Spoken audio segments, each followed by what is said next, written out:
गुरुदेव भगवान, मैं शरीर के माता पिता की आज्ञा अनुसार गृहस्थ जीवन में पैर रखने जा रही हूँ।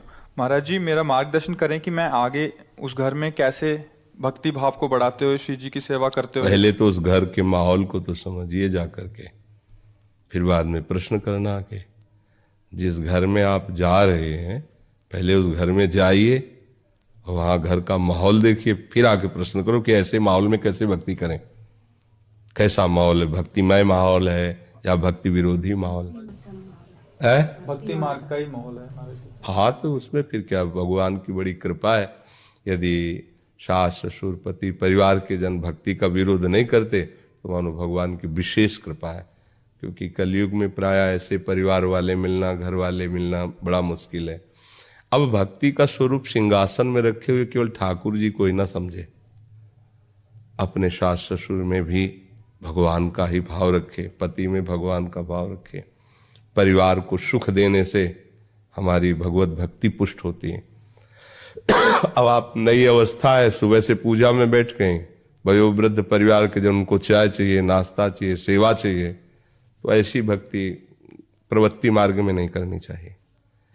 प्रवृत्ति मार्ग में है कि सबको पहले, अगर जल्दी जल्दी सुबह जल्दी काम, तो ठाकुर जी को शयन करने दो, पहले उनकी सबकी सेवा करो। फुर्सत मिली, अब ठाकुर जी को उठाया, भोग लगाया, जो भी आरती पूजा पाठ भजन किया, पहले प्रगट ठाकुर जी की सेवा है। सास ससुर पति, अब पति को नौकरी में जाना है या हल जोतने जाना है, जो भी व्यापार में जाना है, तो हमें पहले उसकी व्यवस्था करनी है और भगवत अर्पित करके उसको प्रसाद पवाना, फिर जाना। अब हमें ये नहीं कि सुबह से नहा धो करके बैठ गई और घर वाले सब देख रहे हैं कि अब बहू सेवा कब करेगी, कब करेगी, वो बहू डांट रहे कि हमारा तो भजन का समय। ये निवृत्ति मार्ग के पथिकों का संयम होता है। गृहस्थी मार्ग में सबको भगवान समझकर उनकी सेवा करने के बाद जो हमारा समय बचता है उसे हम एकांत में भजन में लगाते हैं। टीवी देखने में, इधर उधर की बातों में नहीं लगाते, वो भजन। और जब सेवा कर रहे हैं तो सब में भगवत भाव है, राधा राधा जप रहे हैं, तो वो भी तो भजन हो रहा है। सास ससुर का अपमान जो करते हैं, पति की अवहेलना करते हैं, तो वो कंठी बांधे, तिलक बांधे, उससे कुछ फर्क नहीं पड़ने वाला। सब में भगवान है, उनकी भावना से।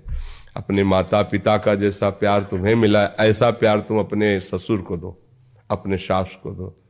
वही वात्सल्य समुद्र भगवान सबके अंदर है।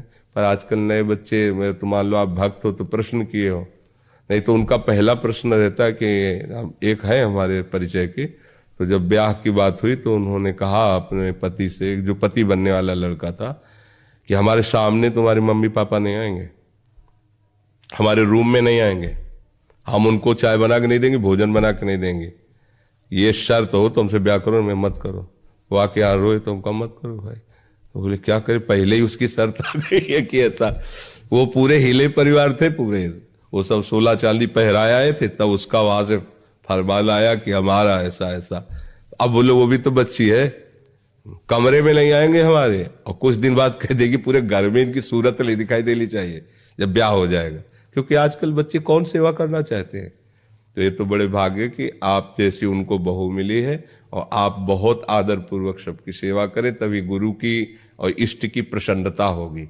ऐसे भाव से, और नाम जप चलते ना, नाम जप करने में कोई जरूरी थोड़ी कि माला लेके और फिर बैठ के नहीं, अपना रसोई बना रहे, पद गान कर रहे, नाम गुनगुना रहे, पोछा लगा रहे, सेवा कर रहे, नाम जप कर।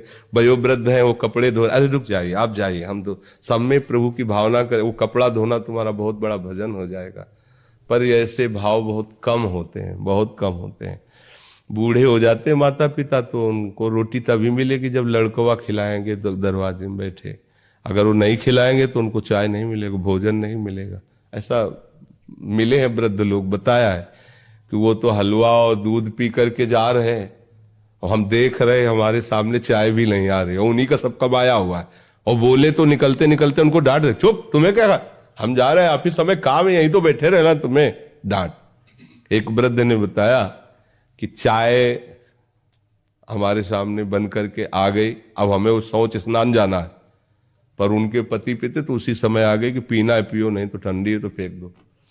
उनके पति भोजन पाक जाए, वही भोजन रख दिया, 11 बजे उनका भोजन पाने का समय, वयोवृद्ध। अब वो 8 बजे पाके जा रहे ड्यूटी में, अब वो 11 बजे, उनके दांत नहीं है, 11 बजे तक उस रोटी की हालत क्या हुई, दोबारा पूछने नहीं आएंगे, वो रख गए। और सारी प्रॉपर्टी उन्होंने उनके नाम कर दिया जो रख गए।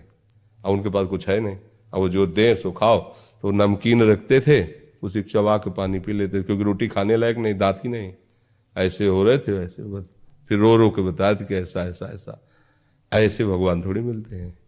हाँ, उनको भगवत स्वरूप मान, जैसे हम भगवान को भोग लगाते हैं, पता है हमारे पूज्य जनों के दांत नहीं, तो दाल में मीस के उसे फिट करके फिर उनको दो, गरम गरम उनको पवाओ। उनके अंदर भगवान सबके अंदर है।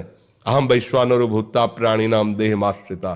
भगवान कहते हैं सबके अंदर मैं वैश्वानर अग्नि रूप से भोजन पचाता हूं। तो भोजन किसको जा रहा है? भगवान को ही तो जा रहा है। वो आशीर्वाद देंगे, अच्छा रहेगा।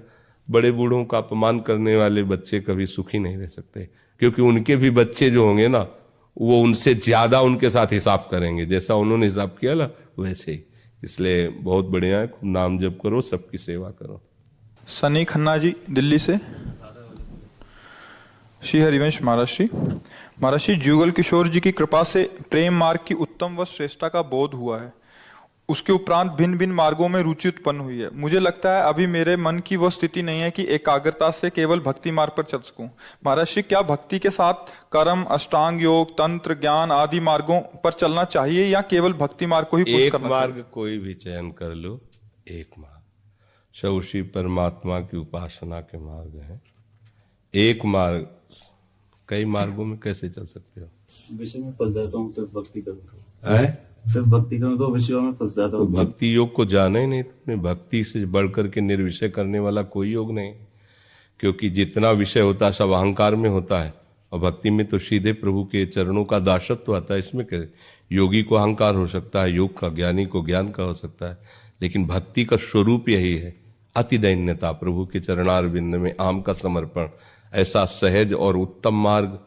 और आप कह रहे हैं कि भक्ति में विषय सेवन की रुचि हो जाती, तो आप भक्ति को क्या समझे? नहीं समझे क्या है भक्ति को? इतना गौर से देखा भक्ति को, फिर कैसी बात करते हो? जिस विषय का आपको पता ही नहीं है उसी विषय के आप ज्ञाता बनते हैं, तो कैसे आप फाइनल कर सकते हैं? भक्ति क्या है जब जान जाओगे ना, तो केवल रोते रहोगे। भक्ति का जो स्वरूप है ऐसा थोड़ी है। भक्त विषय ही होता है क्या? आज तक जो बड़े बड़े योगियों और ज्ञानियों ने करके नहीं दिखाया, भक्तों के जीवन में देखा गया। नौजवान है, हरे कृष्ण कृष्ण कृष्ण, 3 दिन वैश्या पास आ रही है, कहीं मन नहीं हिला। बड़े बड़े भक्त हैं, उर्वशी तैयार है उनकी सेवा में, और उन्होंने कहा कुंती से भी पवित्र भाव आपके प्रति है। ये भक्ति है। बड़े बड़े ज्ञानियों को एक मुस्कुराहट में उर्वशी जी ढेर कर दें। आप विचार कहते हो आप योग और ज्ञान, भक्ति योग आप साधारण समझते हो क्या? तो फिर सब योगों का पथिक भक्ति योग में विश्राम पाता है। आप भक्ति योग का आश्रय लेकर अब तंत्र भी चले। क्या है, अभी क्या है कि लड़की तब तक बहुत फोटो देखती जब तक वर का वर्ण नहीं कर लेती। वर का वर्ण कर लिया फिर और फोटो की आवश्यकता नहीं होती। अगर और फोटो फिर देखती है तो उसके आगे एक शब्द लग जाता है, मन चली, कि ये संयमी नहीं है, ये मनमुखी है, मन चली, जिसको एक शब्द में, गंदे शब्दों में कहते हैं व्यभिचारिणी। तो ऐसे ही भक्ति को भी एक शब्द में कहा गया है, व्यभिचारिणी और अव्यभिचारिणी।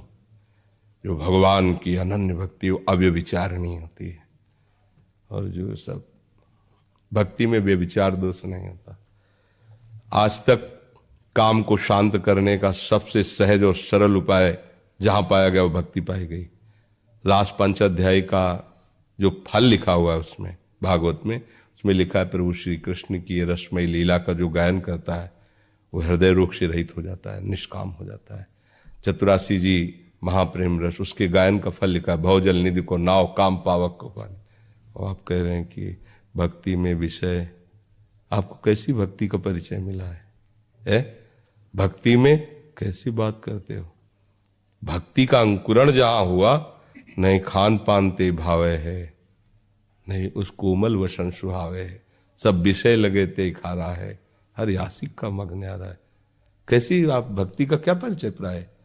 नारायण हरि भक्ति में ये 5 न सुहात, विषय भोग निद्रा हंसी जगत प्रीति बहु बात। आप क्या भक्ति को क्या समझाया आपने?